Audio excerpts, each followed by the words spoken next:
Graças, pais amados, Pastor Joimar com vocês, aqui no canal do Pregador Cristão Reformado, trazendo aqueles textos direto do original, com traduções e também comentários para o nosso devocional, para o nosso mútuo crescimento espiritual.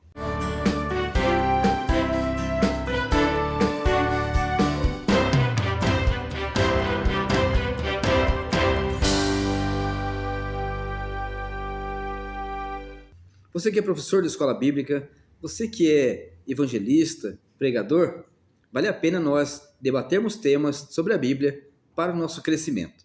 Hoje nós teremos, em nossa devocional, Efésios capítulo 2, do verso 1 ao 10. Vamos ler? Pros Efésios, kai rimas ontas necros 2, paraptomasin, kai tais amartiais rimon, e vós que estáveis mortos nos delitos vossos e nos vossos pecados, nos quais andastes outrora segundo o curso deste mundo, segundo o príncipe da potestade do ar, do espírito que agora atua nos filhos da desobediência, entre os quais também todos nós andamos outrora, segundo as inclinações da nossa carne, fazendo a vontade da carne e dos pensamentos.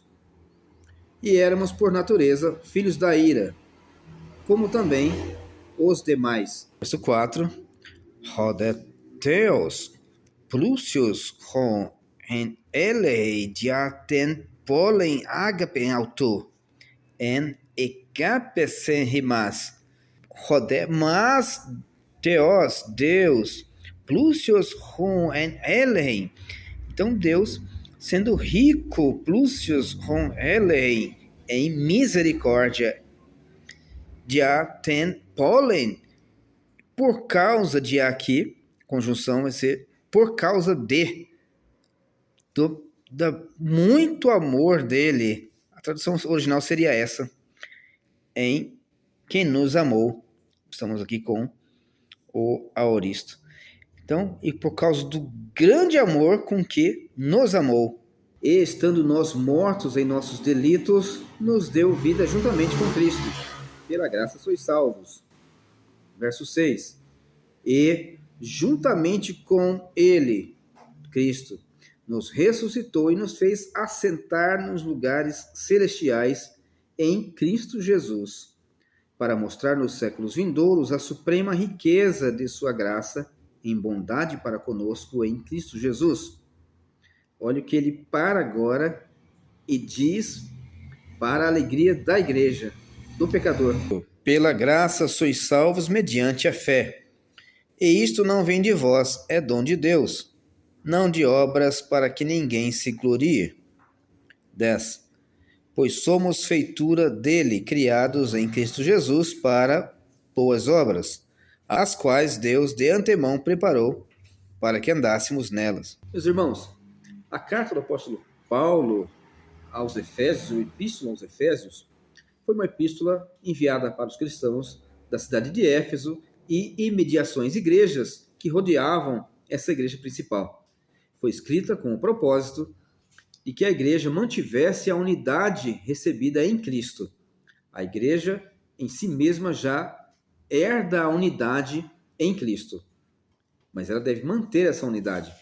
Portanto, o apóstolo Paulo escreve uma igreja predominantemente constituída de gentios. Gentios, na linguagem bíblica, são aquelas pessoas que não têm etnia judaica, raízes judaicas, mas vêm até a fé cristã, ou no Antigo Testamento, até ao Templo de Jerusalém, e se agregam à religião de Abraão, à fé de Abraão.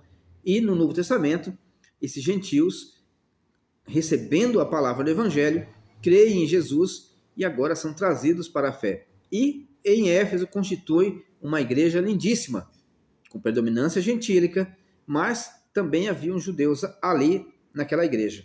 Então, o apóstolo Paulo escreve para mostrar àquela igreja que ela deve manter essa unidade. É o tema central da carta aos Efésios. Quando for pregar, não se esqueça disso. É o tema central da carta. E o apóstolo Paulo vem trabalhando este tema, começando no capítulo 1, onde ele fala a respeito das bênçãos que recebemos em Cristo. E é interessante, no capítulo 1, Paulo vai trabalhar várias vezes o termo ele nos tem abençoado, 1:3, assim nos escolheu nele, para nós sermos irrepreensíveis, nos predestinou para o louvor da sua glória, para ele, com a adoção de filhos, no qual nós temos a redenção, derramou abundantemente sobre nós. Vejam, Paulo começa a sua carta de unidade, lembrando uma unidade, nós, e depois ele vai, no capítulo 1 ainda, para prepararmos para o 2, então ele vai falar de convergir nele, em Cristo, na dispensação da plenitude dos tempos, nele de qual fomos também feitos herança. Nós fomos feitos herança, para o propósito daquele que te chamou. E aí então, ele fala, a qual também vós, depois que ouvistes a palavra da verdade, o evangelho da salvação, tendo nele também crido, fostes selados. Nós, vós, e aí, no verso 15, por isso também eu. Veja, a ideia de Paulo é fantástica. Para que haja unidade, primeiro temos que pensar nos outros, depois no próximo e depois em mim, e por último em mim. Então, começamos a pensar em unidade quando nós pensamos no coletivo, depois no outro e por último em mim mesmo. Então, no capítulo 2, ele vai dar a explicação por que termos esse pensamento humilde. Lembre-se, nas suas cartas, ele sempre aponta para a humildade encontrada no próprio Jesus. Filipenses, ele fala a respeito disso. Tem de vós mesmos a mesma humildade que houve também em Cristo Jesus. Lembra-se? Então, neste texto, a respeito do todos nós fomos tirados da morte, das trevas da morte, para a vida em Jesus Cristo. Esse é o tema desta perícope, desta passagem, que nos dá a entender que a morte era, e a ira de Deus, era a nossa antiga herança, antes de conhecermos a Cristo. Veja, do capítulo 2, versos de 1 a 3, ele nos deu vida estando vós mortos em vossos delitos e pecados. Por que Paulo usa delitos e pecados? Por que ele usa dois termos? Porque, veja, uma igreja que continha judeus poderia pensar, eu nasci da semente pura de Abraão, mas ele nunca poderia dizer, nunca quebrou a lei de Deus. Lembra-se de Jesus comentando com os fariseus na ocasião da tentativa de apedrejamento da mulher adúltera? Quem de vós não tem pecado, que atire a primeira pedra. Ali o fariseu tinha a ideia de que não teria ali quebrado uma lei, mas pecado ele poderia ter cometido algum. O judeu pensava que o gentil vivia em pecado e, quanto a si mesmo, ele sabia que poderia quebrar alguma lei de Deus. A quebra da lei é um delito. Então, ninguém fica impune. Delitos e pecados. Paulo une esses dois termos. Poderia ter falado só pecado ou só delito, mas ele une os dois termos para que nenhum dos grupos pudesse acusar ao outro. Nenhum judeu se justificasse. Então, ele diz, nos quais andastes outrora. Andar aqui não é simplesmente uma roupa curta ou uma aparência física, porque é possível que existam pessoas que pensem que a forma de andar em si, da vestimenta, em si seja simplesmente pecaminosa. E é claro que existem escândalos e exageros, mas aqui o andar é viver, no qual vivia outrora. Afinal de contas, quando nós estamos conversando com alguém, perguntamos, olha, como tem andado a sua família? Como anda o seu pai?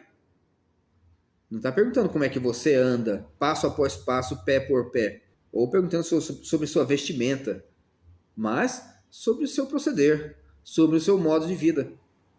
Então, nos quais andastes outrora.